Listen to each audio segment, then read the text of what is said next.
बातचीत करने के लिए इन्हीं चुनावों पर हमारे साथ गृह राज्य मंत्री गुजरात के हर्ष सांघवी जी जुड़ रहे हैं। हर्ष सांघवी जी, जब भी आपसे बात होती है तो सबसे पहले लोग आपको आपकी उम्र बताते हैं कि आप तो बहुत यंग हैं और 37 साल में हैं, लेकिन ये बताइए कि 27 साल से गुजरात में बीजेपी है, जनता आपको एक बार फिर से 5 साल के लिए चुनेगी, क्यों? क्या किया है आपने ऐसा जिसकी वजह से जनता फिर से कहे नहीं बीजेपी, या आपको लगता है बस मोदी जी का चेहरा आपने पोस्टर पे लगा दिया, जीत आपकी?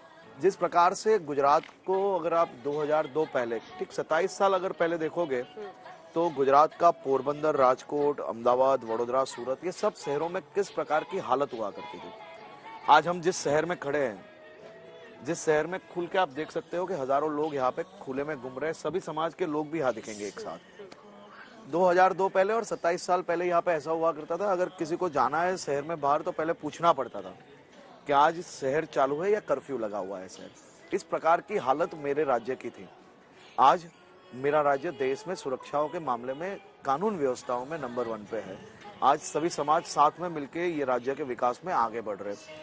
किसानों की बात हो, महिलाओं की सुरक्षा की बात हो, युवाओं की रोजगारी की बात हो, सभी विषय में भारतीय जनता पार्टी और गुजरात के नागरिकों ने साथ में मिलकर ये राज्य को एक अच्छी विकसित गति में आगे बढ़ाया है।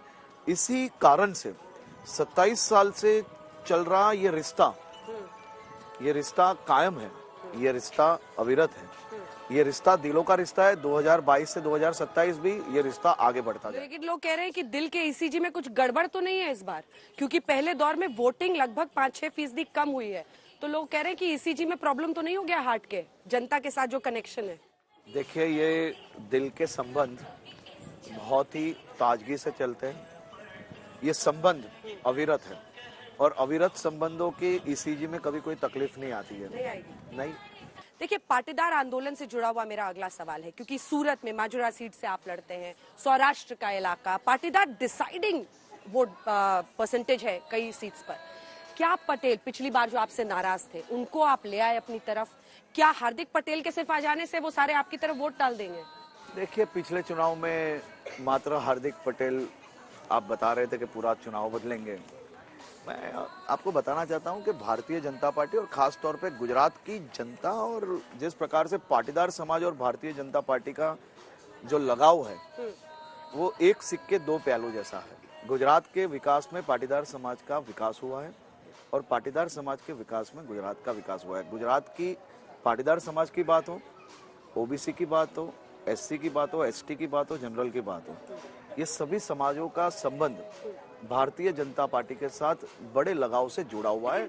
सर, मैं आपको बताता हूँ, अल्पेश कठीरिया, गोपाल इटालिया, आपने देखा कि कई बयान आए, फिर भी इन्होंने गोपाल इटालिया पर कोई एक्शन नहीं लिया। क्या ये नेता जो अल्पेश कठीरिया बहुत मतलब बड़े चेहरे के तौर पर वो भी थे पार्टी, क्या इन लोगों के खड़ा होने से सूरत में आपको डेंट होगा? देखिए, आपने देखा है कल इस प्रकार के उनके स्टेटमेंट। पाटीदार समाज हमारा काफी धार्मिक समाज है और जिस प्रकार से गोपाल इटालिया की सोच लोगों के सामने आई है, कहीं ना कहीं पाटीदार समाज के दिल में कभी बहुत ही बड़ी संख्या में मैंने देखा है कि ठोस पहुंची है। क्योंकि धर्म की जो आस्था है वो आस्था तोड़ने की कोशिश गोपाल इटालिया द्वारा कई दफा की गई। सत्यनारायण की कथा में महिलाओं को नहीं जाना चाहिए, मंदिर में महिलाओं को नहीं जाना चाहिए, मंदिर में महिलाओं के साथ कहीं ना कहीं उन लोग के साथ जिस प्रकार की घटनाएं बनती है, उस प्रकार के स्टेटमेंट से, गोपाल इटालिया के ये स्टेटमेंट से पाटीदार समाज में एक भारी नाराजगी है। अच्छा, चलिए अब इस ब्रिज से नीचे चलते हैं, जिसके बाद मैं एंटी रेडिकल सेल पे आपसे, क्योंकि आप गृह राज्य मंत्री हैं, ये एंटी रेडिकल सेल कैसे काम करेगा, आइए चलते हैं। एंटी रेडिकल सेल पर मैं हर्ष जी आपसे सवाल पूछूं उससे पहले, गृह राज्य मंत्री जी, बुलडोजर खरीदवा लिए? अगर आपको प्रॉपर्टी लेना है, बुलडोजर ही तो चलवाएंगे ना बाबा जी की तरह?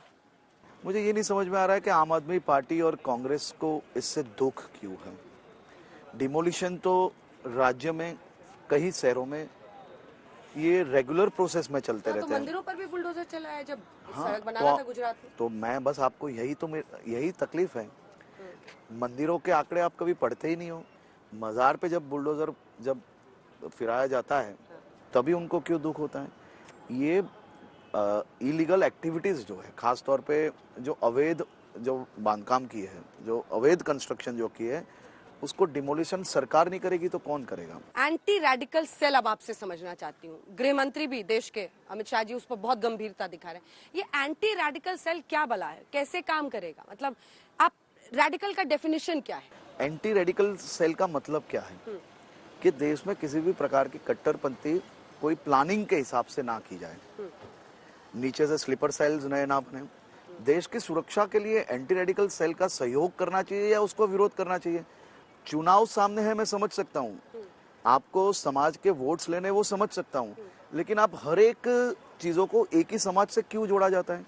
एंटी रेडिकल सेल ये राज्य की सुरक्षा के लिए आने वाले दिनों में मुख्यमंत्री जी के मार्गदर्शन में बनाया जाएगा। पुलिस का एक नया डिपार्टमेंट होगा, वो एक सेल बनेगा, वो सेल खास तौर पे इस प्रकार की गतिविधियों पे ध्यान रखेगा।